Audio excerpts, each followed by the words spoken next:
안녕하십니까. 고고TV입니다. 2021년 4월 26일 늦은 오후인데요. 김무성이가 시사제너라고 또 인터뷰를 했어요.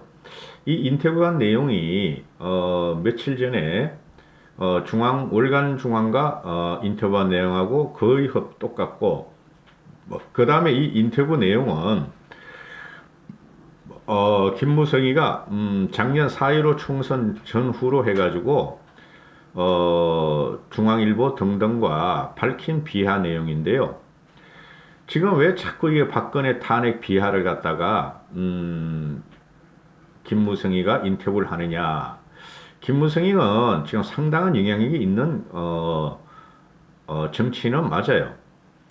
근데 이게 벌써 다 알려진 내용인데, 이게 이제 그 우파 유튜버들에서 탄핵의 주범이라 해서 김무성하고 이제 유승민을 많이 비판을 하고 그것을 올리면서 돈을 벌어먹었죠. 거의 우파 유튜버들이 탄핵을 부정하고, 탄핵은 잘못됐다고 저도 말씀을 드리는데, 현재는 탄핵을 갖다 거론할 때는 아니다.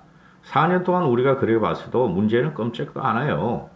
탄핵 부정하고 사면을 말을 해봐야 우리가 힘을 길러서 정권을 빼앗아 와서 우리가 사면을 시키고 탄핵을 없는 것이 우리가 할 일이라고 저는 말씀을 드리는데요.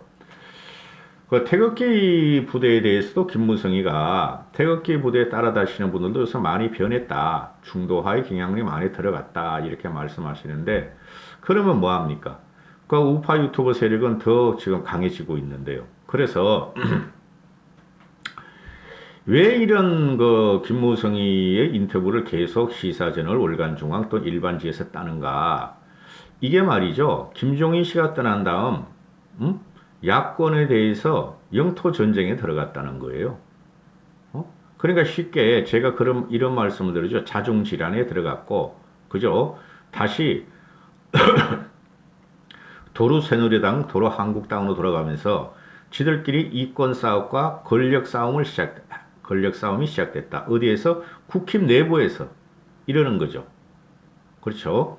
국힘 내부를 보면은 일부 초선과 일부 개혁 보수들은 안철수의 합당은 걸 떨떠름하게 보고 있고, 또 홍준표의 복당은 반대를 하고 있고, 그죠? 그 다음에 주호영과 TK와 김무성 이런 사람들은 안철수의 합당을 적극적으로 추진하고 있고, 또 홍준표의 복당도 적극 추진하고 있죠. 합하면 강해진다. 이런 논리죠. 그죠?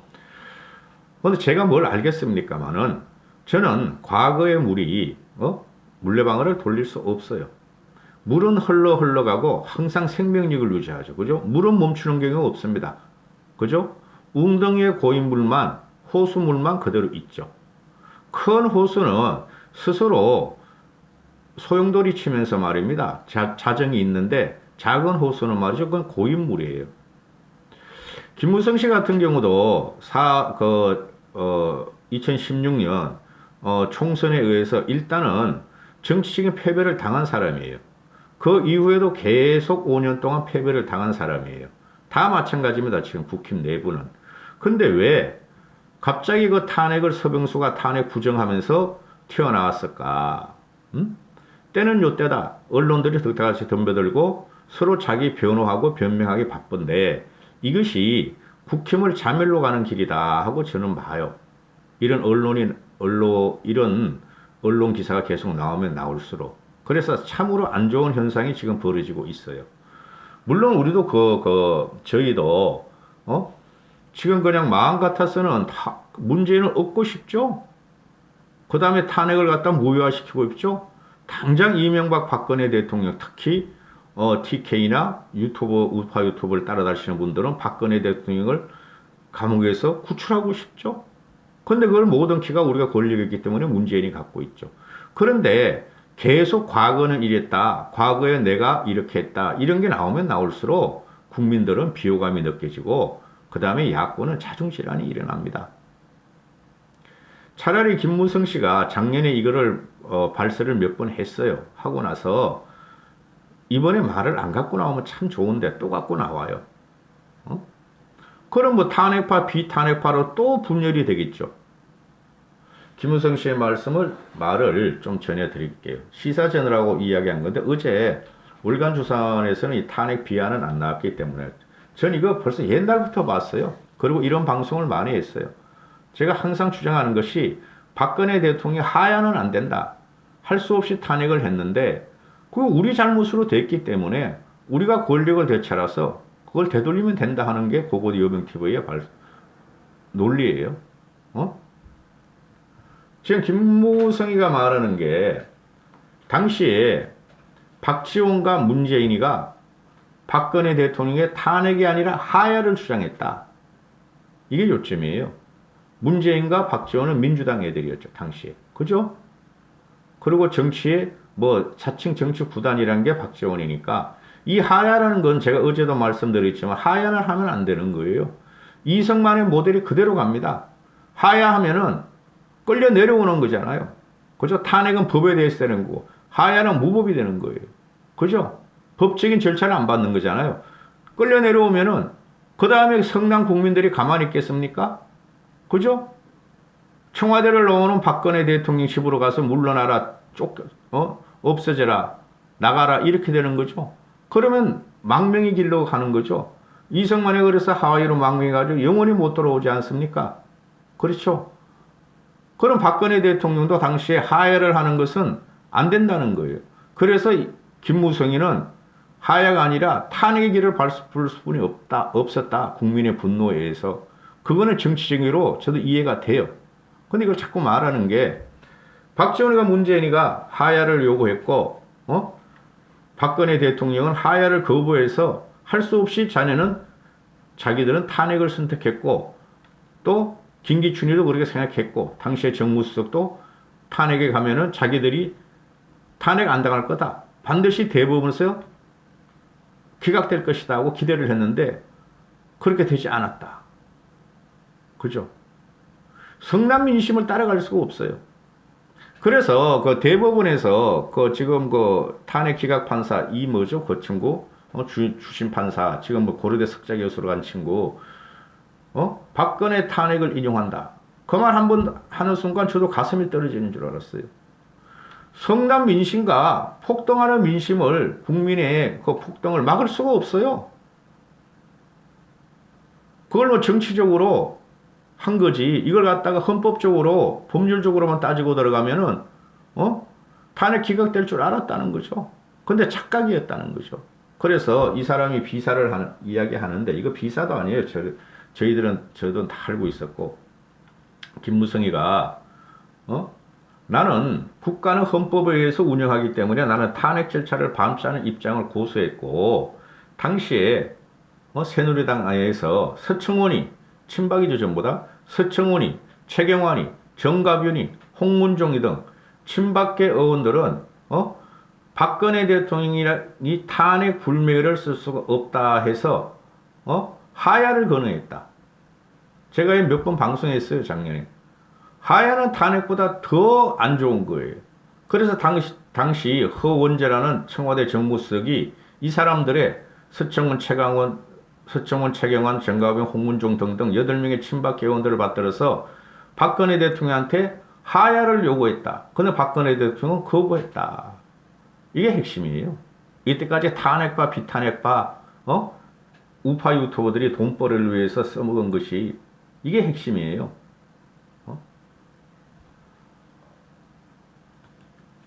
그래 김무성이가 생각하는 게 하야를 선언하면 그 순간은 끝이다. 박 전 대통령은 탄핵을 택했는데 당시엔 헌재에서 기각될 확률이 기대했던 것 같다. 김기춘 등 청와대에 있는 인사가 모두 100% 기각이라고 봤다. 기각되면 광화문 광장 등이 폭발할 것 아닌가. 제가 한 말은 똑같죠. 그래서 기무사령관한테까지 계엄령 검토를 김기춘이가 지시한 것이다.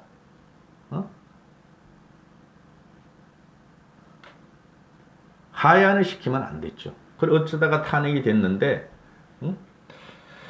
이게 핵심이고 그래서 김무성이가 이제 탄핵의 강을 건너야 된다 이러는데 건너긴 건너야 되는데 탄핵의 강을 건너려면 우리가 대권을 가져와야 돼요. 그리고 우리가 풀어주고 탄핵을 시킨 자들도 반성하고 그저 탄핵 당한 자들도 반성하고 이래야 되는 거예요. 제가 뭘 알겠습니까만은 그냥 상식적으로 말씀드리는 거예요. 그래도 정치 비평이라고 꼴값을 떨고 있으니 제가. 응? 그리고 김무성이 또 한마디 해요. 바른정당을 창당해서 새누리당을 태어나가서 바른정당을 창당해서 참 뼈아픈 추억이다. 추억 같은 소리 하고 있네. 거기서 견뎠어야 돼. 나중에 다 복당하잖아. 그땐 누구나 문재인이가 대통령 될 줄 알았죠. 우리가 대통령이 할 수가 없어요. 탄핵당한 정당이.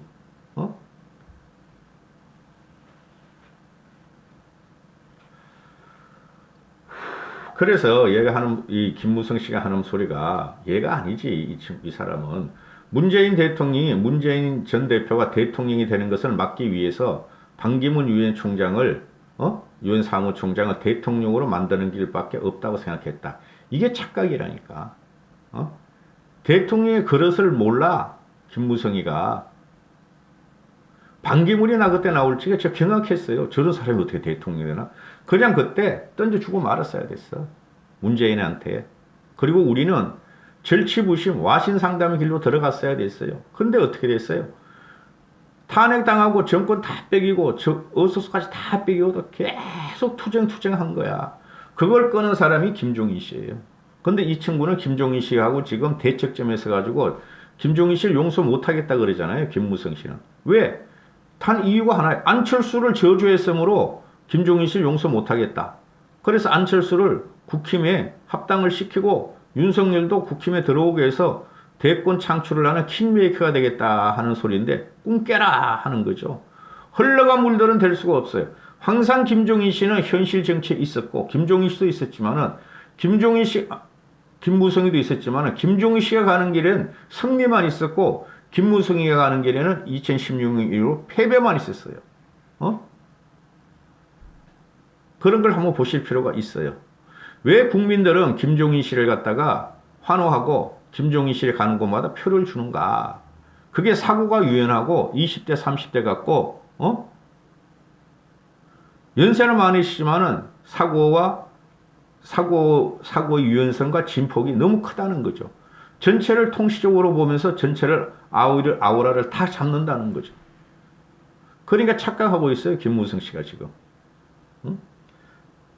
반기문을 데려오기 위해 박 대통령에게 탈당을 요구했는데 박 대통령이 내가 무슨 죄가 있어서 탈당하느냐? 안 하겠다.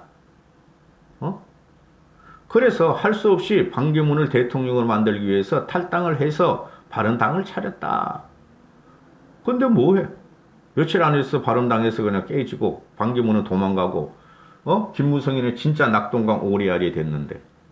그래서 김무성이가 이런 말을 하는 것은 자꾸 김종인 씨는 이제 휴가를 갔으니까 안 나오고 김무성이한테 자꾸 이게 펌퍼질을 하는 것은 이 기자들이 호기로운 기사, 그죠? 자극성 기사를 쏟아내는데 이거 다 알려진 거예요. 그 다음에 야권 분열이라는 거예요, 이게.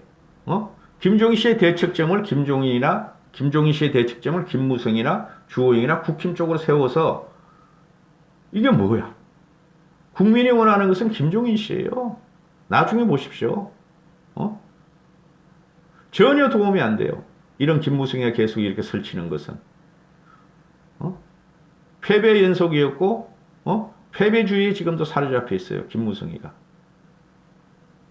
이길 수 있다 하는 사람은 김종인 씨 뿐이 없어요. 유튜브 중에서 고고TV 뿐이 없고. 김무성 씨 이게 자꾸 나오면 안 좋아요.